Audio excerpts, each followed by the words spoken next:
Hello, and thanks for staying with us on Asset Television. Welcome to the news at this hour. I am Emmanuel Akwaya. Here are the news headlines. Bauchi State Governor presents 2026 budget to State Assembly. Customs promotes new comptrollers. Cross-Joff honors Senator Jaribe. Here is the news in details. Governor Bala Abdulkadir Muh'd presented 2026 appropriation bill to the State House of Assembly, with the current expenditure and recurrent expenditure put at 900 billion naira. Our correspondent Fatih Baba brings us this report.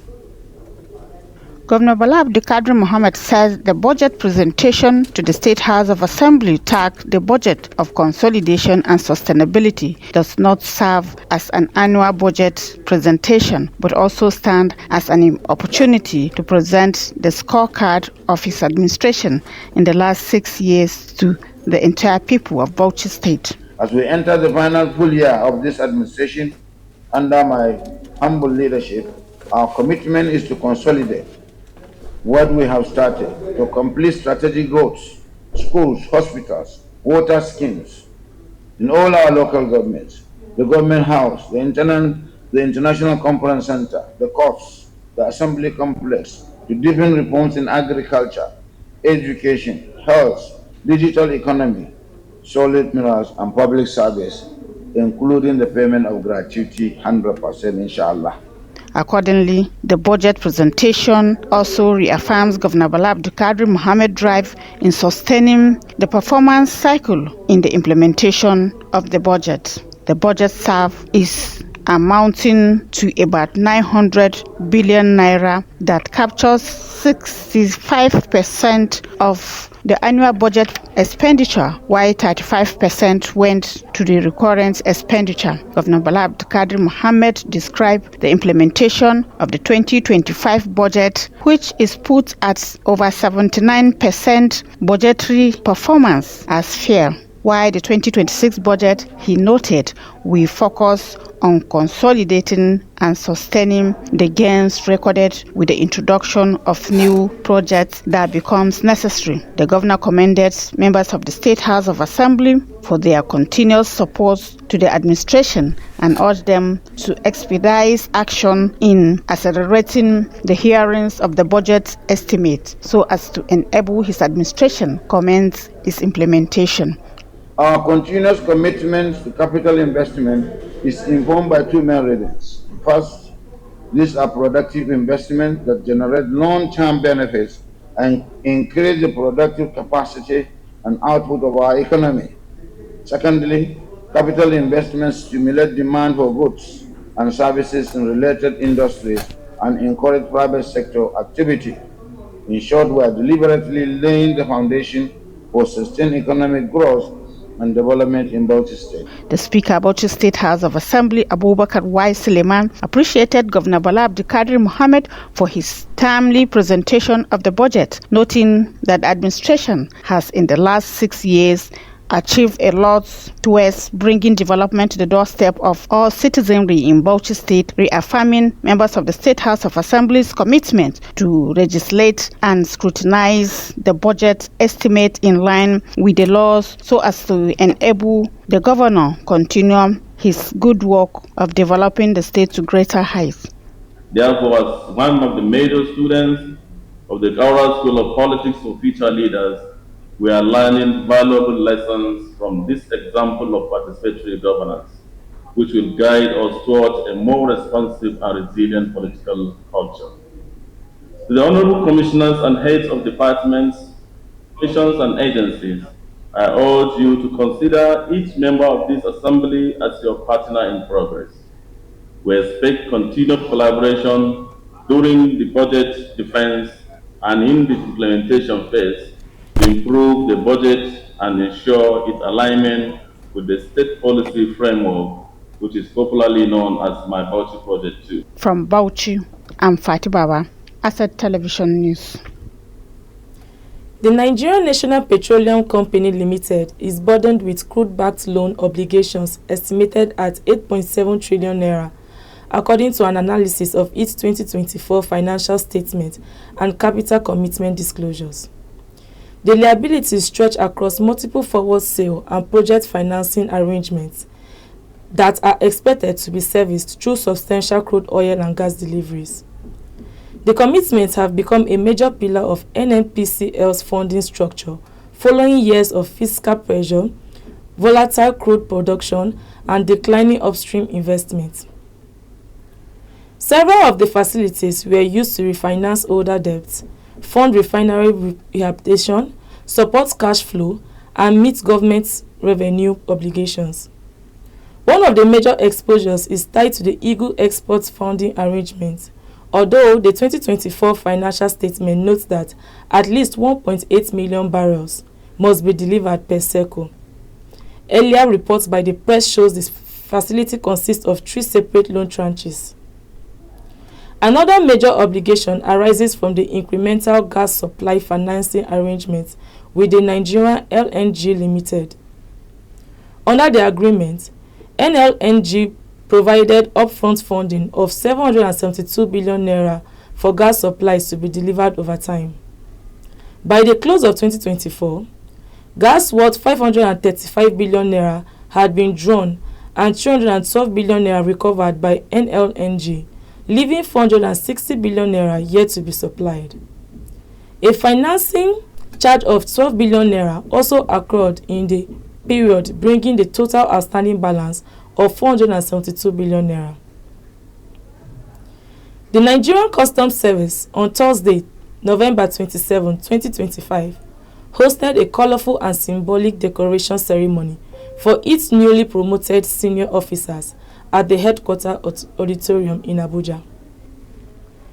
The elevation followed the recent approval of appointment by the Nigerian Customs Service Board, marking another step in strengthening leadership depth and operational strategy within the service. At the center of the ceremony were 5 top-ranking officers who were decorated as Deputy Comptroller General of Customs. The new DCGs are Baba Imam, Isa Omar, Tijani Abe, Timi Bomodi, and Oluyomi Adebankin. Their promotion comes in the wake of retirement of some senior officers, creating space for new leadership energy, wider experience, and a fresh approach to customs administrations. In the same breath, 8 other officers were decorated as Assistant Comptroller General of the Customs, signaling a broad reconstruction of top-level command within the NCS. Those elevated as ACGs include CG Ogbona, Abba Aji, GM Haruna, E.G. Edeldok, G. Gaura Ishaku, MS Shaibu, and MD. The service explained that the appointments were made with a strategic intention to boost efficiency, enhance revenue management, and strengthen operational oversight nationwide. President Bala Tinubu has sent the names of 32 ambassadorial nominees to the Senate for confirmation, days after he sent the first batch of 3 names. In 2 separate letters to the Senate President, Godswill Akpabio, President Tinubu asked the Senate to consider and confirm expeditiously 15 nominees as career ambassadors and 17 nominees as non-career ambassadors.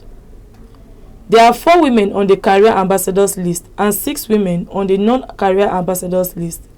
Among the non-career ambassador designates are Barrister Ogbonnaya Kalu from Abia, a former presidential aide; Reno Amukri, Delta, former chairman of Independent National Electoral Commission (INEC); Mahmood Yakubu, former Ekiti First Lady; Erelu Angela Adebayo, and former Enugu Governor Ifeanyi Ugwuanyi.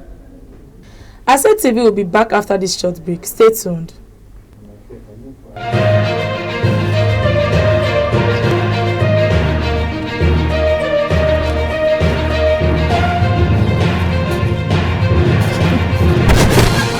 I'm okay.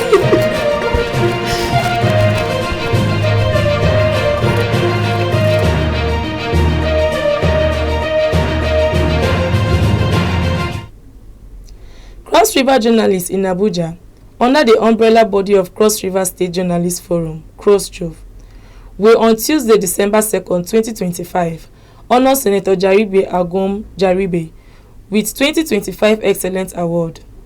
The award is designed to encourage lawmakers who have distinguished themselves in representing their constituencies and senatorial districts at the National Assembly.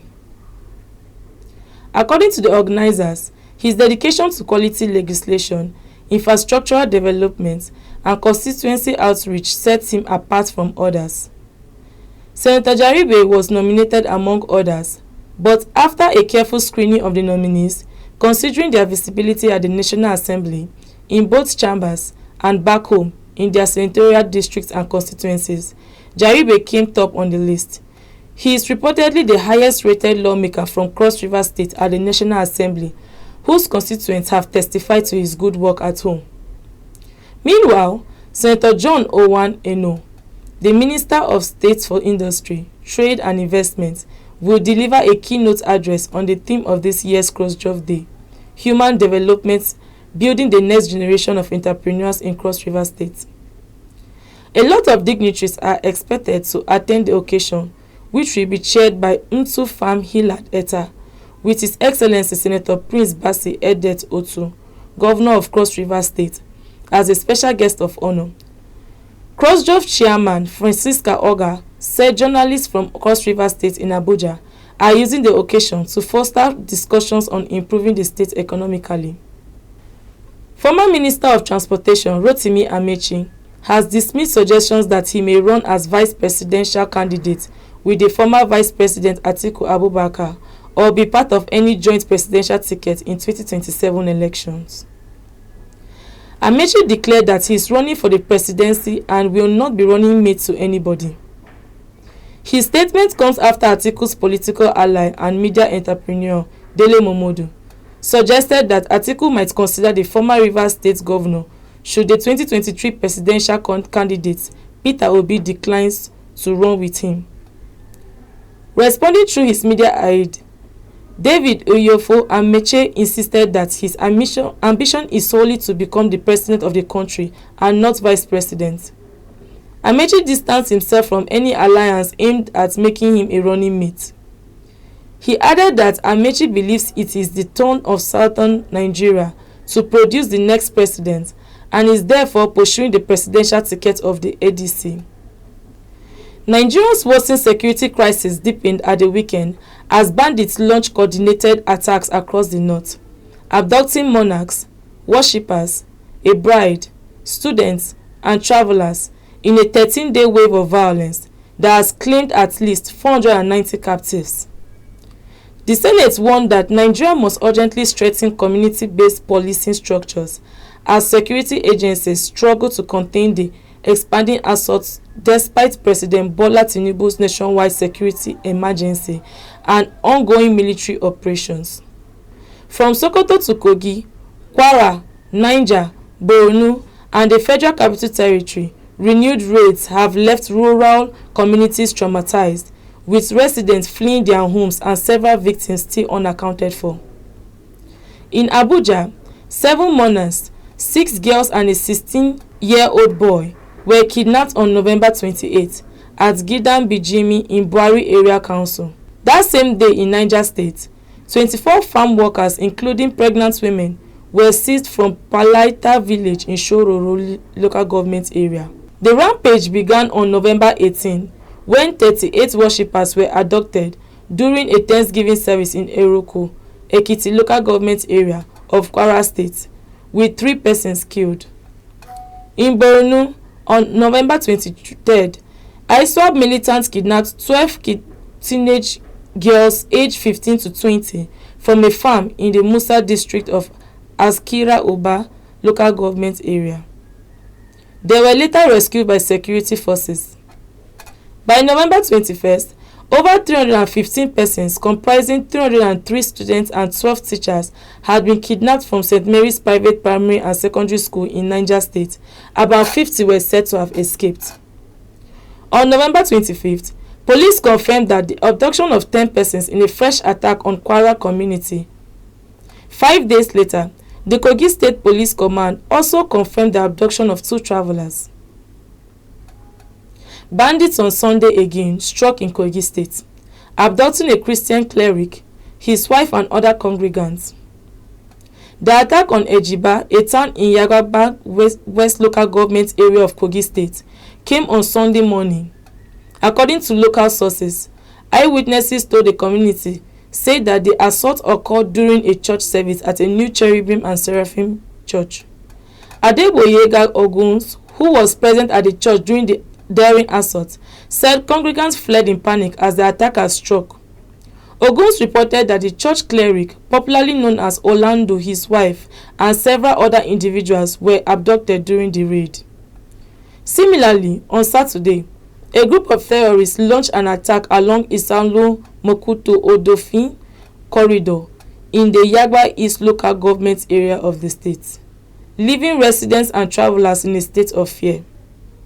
Eyewitnesses said that the attacker struck on Saturday afternoon, causing people in the area to scamper for safety. Local sources said the situation has heightened tension across nearby communities, with many residents staying indoors, while travelers were diverting routes to avoid the flashpoint stretch of the road. Akwa Ibom State Governor Umo Eno has announced the proscription of masquerade display across the state. He directed the Commissioner of Police and other security agencies to arrest and prosecute any masquerade seen displaying on the streets. Eno also directed local government chairmen to exclude them from their cultural presentations during the opening of the Christmas festival celebration, which starts on December 1st, 2025. On the Christmas celebration, the governor directed the Accountant General to pay the 13th month salary to workers before December 20th, 2025. He also assured all that rice will be sent to all the villages across the state through the local government council and will be supported by political office holders during the December homecoming event. Please follow us on all social media handles for more stories and interesting programs. I am Emanuela Akwaya. Bye for now.